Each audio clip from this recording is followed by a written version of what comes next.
Before our pure independence, let me have your attention. I would move fast. Let's go.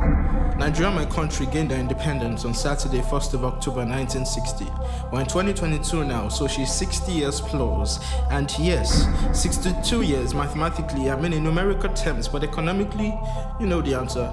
We haven't matured quite yet. We've incurred debt upon debt. We're trapped like a fish in a net of problem, which I guess is the cause and effect of selfish mindsets. No offense, my dear countrymen and country head, we're just getting started. I've listed a couple of things to address lest I forget. We live in a time where IT is the world order, yet in most of our junior secondary schools, computer is a quarter of a subject. Basic science and technology, an anomaly really, but that's just to point a condition that calls for the attention of the government. Still on the subject of school, we'd rather invest and fill shows like the BBN. You can vote via the internet, just a little from what you earn, while many children and youth education or talent competition prizes can't even come near.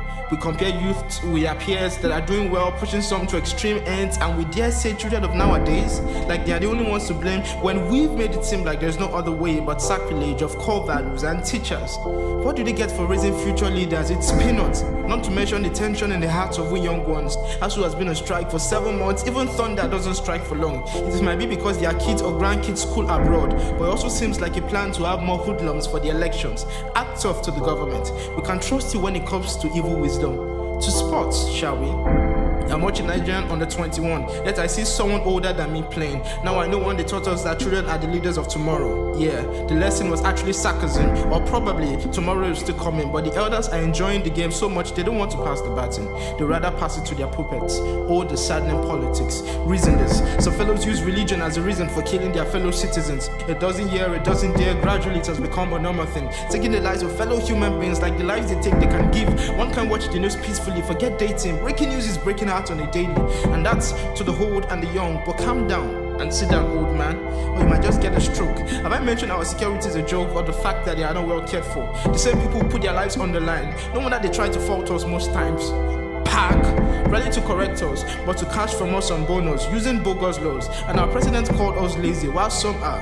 Others are hustling, working their lives off, trying to make do in ways not illegal. FYI, the word is digital. One can make loads of money from the comfort of their sofa. I know you are thinking fraudsters, blah blah blah. I have a question. You don't want to justify their actions, but what's the difference between the politicians who loot millions and billions from the nation and the Yahoo boys you arrest and put in the stations? Millions and billions gone. They say justice will be served. Well, I guess it's not yet done, because nothing really happens to them.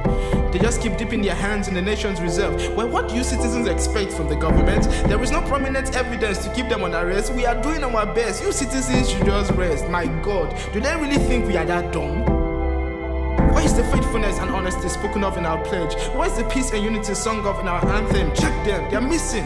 And we so happen to be the careless owners. That's even on the wayside, because now the average Nigerian youth doesn't even say the national anthem or pledge as it is. It's messed up. Our structure is messed up. The giant of Africa is seen as a laughing stock. When will it all stop? Corruption in the highs and the lows, in schools and in homes. Then the kid grows with years of experience in moral decadence. It's a cycle. It's loop. I'm telling you, the moral rottenness we see is not just on the surface. It's running deep in the core, like human body and blood, or hush puppy and fraud.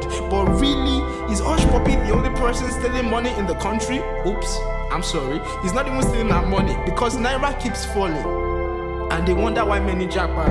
Well, we are not puppies and we are tired of ocean. Meanwhile, someone is promising cassava, not the phenotype. To the elders, I just had to clear that, because we youths have revamped a whole lot of good to mean bad. Churches are having revivals back to back, but Nigeria desperately needs it.